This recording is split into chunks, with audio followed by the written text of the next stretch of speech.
Good evening all. So I'm going to take you through the last few slides here this evening, and I'm going to focus on what's termed land eligibility.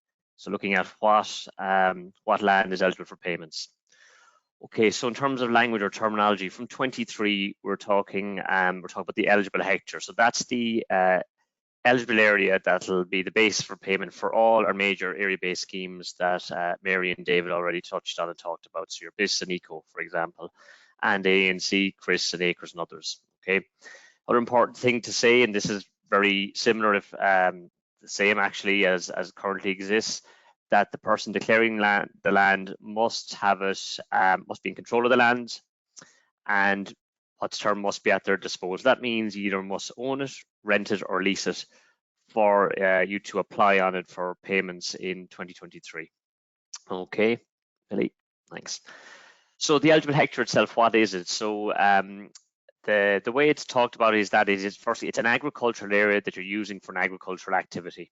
Okay, and it's important that the land you declare must be used for that agricultural activity throughout the 23 calendar year.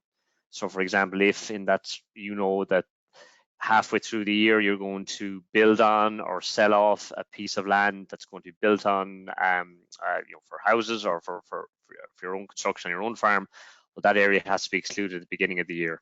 Okay, and in terms then, as I said, an eligible hectare is an agricultural area with an agricultural activity, and an agricultural area is the typical type of farming that we'd all know. So that's arable land. So if you have a crop like wheat, oats and barley, that's covered.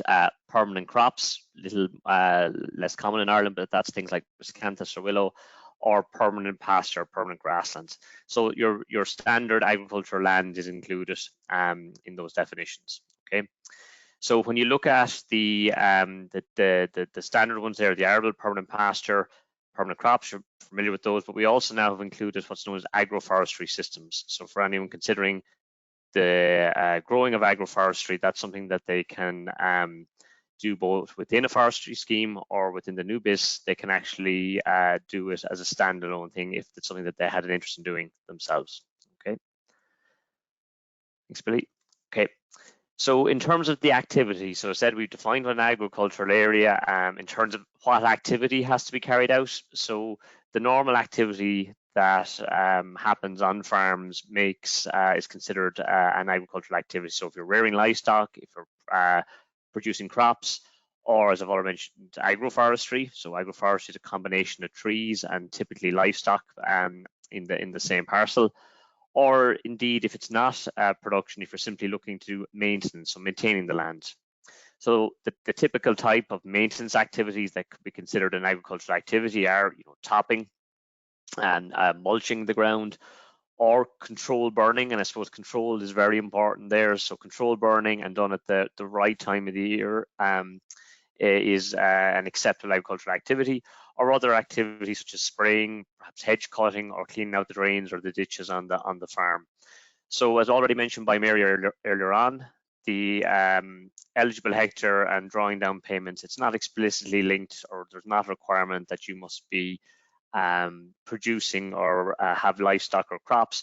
You can maintain the land, and you can maintain it by whatever method best fits or best suits the land that you may have.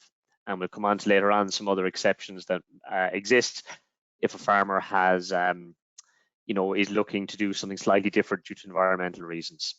So what we have in that box then is it is possible for farmers where in certain circumstances, for it says your environmental reasons or biodiversity or the climate, that an activity may only happen every second year. And that's acceptable and that's fine. And that's not something that an applicant needs to tell us about in advance. That would be something that, as I said, if it's the right fit for the land and the farmer or his agent feels it's the most appropriate, then that's fine. And it's an acceptable form of an agricultural activity for it to be every second year. Okay, there's another term as well. It's important just to point out to people the idea of predominance, and this simply means that the agricultural activity must happen more than 50% of the year. And I suppose what that is there to cover is things like farmers using land maybe for car parks, for temporary car parks, for farm shows, that's all completely fine and acceptable. Where it may become an issue is if that non-agricultural use is happening for more than half the year.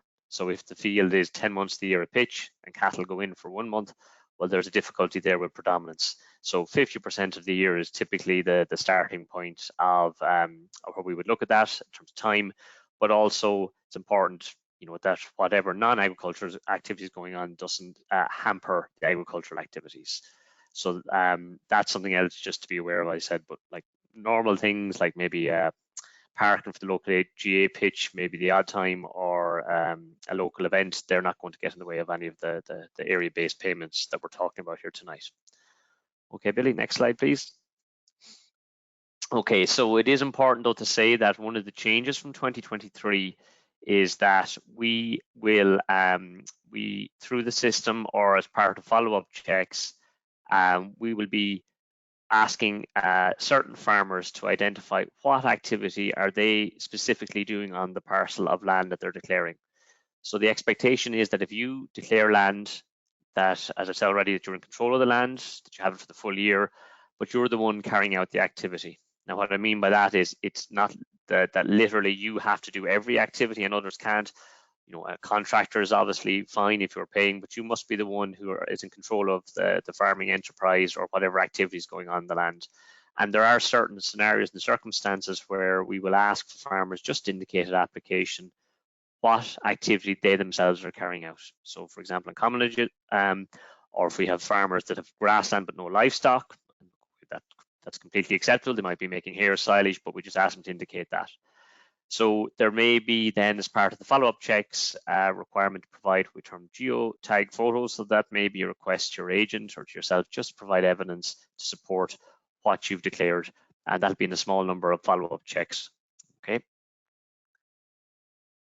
So as I mentioned earlier on, there is the capacity within the regulations and the schemes now that you can, as an advisor or as a farmer, look to do in every second year usage or activity if that's the correct thing for a particular reason. But there is capacity where there are legitimate, again, environmental or climate or biodiversity reasons where an activity may not happen every second year, maybe every third or fourth year, because there's a genuine reason or particular reason. In those circumstances, and it's a form Mary already referenced, an advisor would want to or would need to indicate that that's the option they're taking in advance, and would have to give a reason for that particular activity being chosen. So that is where there's more longer term cessation of traditional agricultural activities. But again, if it has a particular reason and purpose that's there to support environmental or climate or biodiversity targets, then there will be no issue with that from your farm payments and the security of those payments. So also just to point out, one of the other important categories that carries over from the old cap and exists now in the new schemes is that where the farmer chooses to plant eligible land and gets grant aided by the Department's forestry scheme, that land will be considered an eligible hectare. So that means you can draw down your basic pay, your basic income support, the basic replacement for the BPS, and you can get your forestry grant aid on it as well. So that option continues into the new cap and the new schemes. Okay, Billy. So the other features that you're all familiar with and exist on the holding, and just wanted to address them and explain where they fit in terms of eligibility. So typically within the landscape, we have what are termed in the regulations or the guidance, these landscape features. And these landscape features are all part of the eligible hectare, as in they are all eligible, and the farmer does not, or an advisor needs to make deduction for these in the normal course of events. So your typical hedgerows, stone walls, trees in a line, any national monuments, or any small ponds or land drains are all eligible. The only exception with hedgerows is where hedgerows have not been maintained in many years, and where the average width exceeds 7 meters, but that'll be very unusual for the hedge to have gone that far. But your typical normal hedgerows are part of the eligible hectare and fit under this heading, the landscape features. Okay. I'll probably come on to one of the most important changes in terms of land eligibility that we have, and it's termed beneficial features. So There are certain features on the holding, and we're terming this as beneficial. So things like scrub or little copses of trees or little bits of woodland or habitats that might exist, or rock inside an agricultural parcels. That where a parcel has less than 50%, these areas are eligible for payment. So as you can see here, or hopefully you can see here on the table in front of you, what we now have is that for permanent grassland parcels, if up to 50% is made up of those features, then no reduction will happen for the eligible hectare. Where a farmer has somewhere between 50 and 70%, so for example, if there was 60% scrub in a parcel, then we would the eligible area reduced by 60%. And where it exceeds 70%, so again, scrub or rock or features of that nature, if they go above 70%, the parcel is deemed ineligible. So those three categories apply to permanent grassland, arable land, so your tillage crops and permanent crops. If those beneficial features exceed 50%, then the parcel becomes ineligible. But as you're probably aware that the first category there, so that's up to 50%, will cover an awful lot of the land and will cover a lot of the small areas of copse, woodland, trees, little bits of habitats that we have on our land and that we want to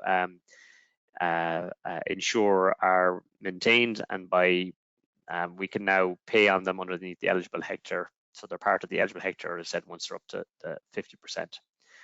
There is another specific exemption for the Burren and Arran regions, and what that means is that, as I've said out above 70% of parcel becomes ineligible, whereas the Burren and Arran, the unique karst landscape, we can allow situations there where there might be 80% rock, we can deduct the 80% rock and we'll have 20% remaining eligible. So that's just for those two particular parts of the country. Okay, Billy? So very quickly here, what we just want to show or talk through is an example of how this calculation happens. Very important to say to everyone though, this is not something that an advisor or farmer has to actually sit down and work out themselves. That the system that the department has deployed and released recently will calculate the eligible hectare value, present it to you at application time, and then the agent or farmer can claim up to that eligible hectare value if they so choose. So what you're seeing here, or what's laid out for those that might be looking at on smaller devices, is a typical agricultural field with a mixture of parts of scrub. There is a very small pond and a bit of a farm roadway. And what the calculation that the system does is it starts off by making deductions for things that are not eligible. And what we the non-eligible features that we don't pay on are anything artificial, anything like farm buildings or roadways. So in this case, it's a roadway, we deduct for that. There's a larger pond at 0.55 of a hectare. So from our 10 hectare parcel, we're deducting 0.65 and we're left with 9.35 hectares. There are multiple areas of scrub within the parcel at different percentages, but the total of those areas comes to just over 2 hectares. But because that 2 hectares, when expressed over the 9.35, is only 22%, what it means is that the eligible hectare value for that parcel is 9.35 hectares. So the only deductions made in this case are for that farm road and that large water body, that large pond. So that in the past, those areas of scrub would have been by and large deducted. Now those areas are part of the eligible hectare in the parcel, and hence are the part of the payable area. Okay, Billy, might pop on to the next slide, please. So important now to point out, because I know there's been a couple of questions asked about this already. So the eligible hectare is the value that we pay on. It's the, as I've already said, but you would have seen from the presentation already in the slides that a number of the schemes we operate calculate a stocking rate. And the stocking rate does not use the eligible hectare as the basis of the area input to that calculation. Where a parcel like the previous one has areas that are not accessible or usable by livestock or fertilizer can be put on them, those areas are not included in what we term the reference area or the area used for stocking calculations. So as in the last example we've just shown, in those situations, the scrub and the rock, sorry, the scrub has to be deducted to come up with the reference area for the parcel. Now, obviously, if your parcel has no deductions or reductions, no scrub or rock, the eligible hectare and the reference area will be the same. But I said in cases like the one we've just shown you there will be a difference, and the reference area will be a smaller figure, and that's to make it a more realistic representation of the area available for livestock to use or for fertilizers to be applied. Okay, so next slide there, please, Billy.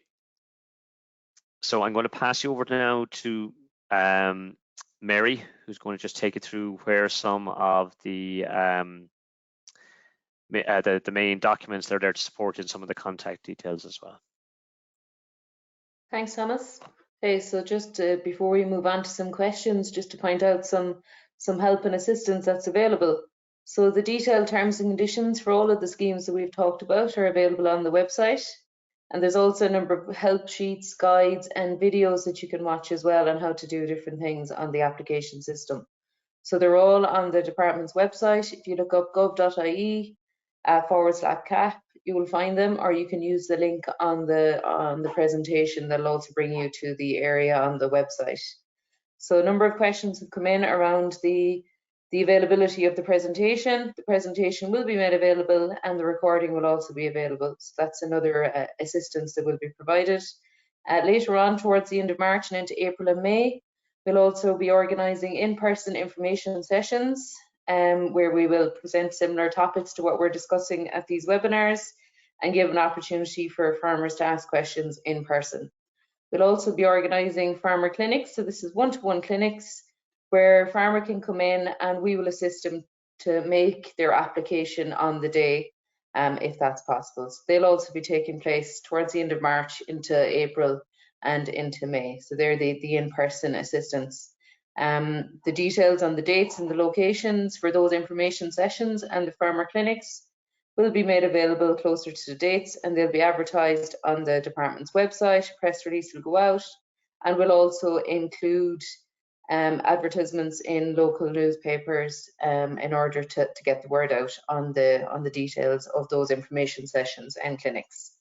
So then if you do have any questions on the ag food, on getting onto ag food, whether it's the password or your username, then you should contact the cabin number, the 049, and they will assist you. If you have any questions in relation to the schemes that we're talking about or the application process, then you can contact the direct payments help desk, the 057 number. That's the help desk in Portlaoise. So one final point, and if it's the one thing you all take away from tonight, then it's the most important. The closing date is midnight on Monday, the 29th of May. So you must have submitted your application by the 29th of May. Otherwise, there will be a penalty for late applications. So do make sure that you get your application in on time.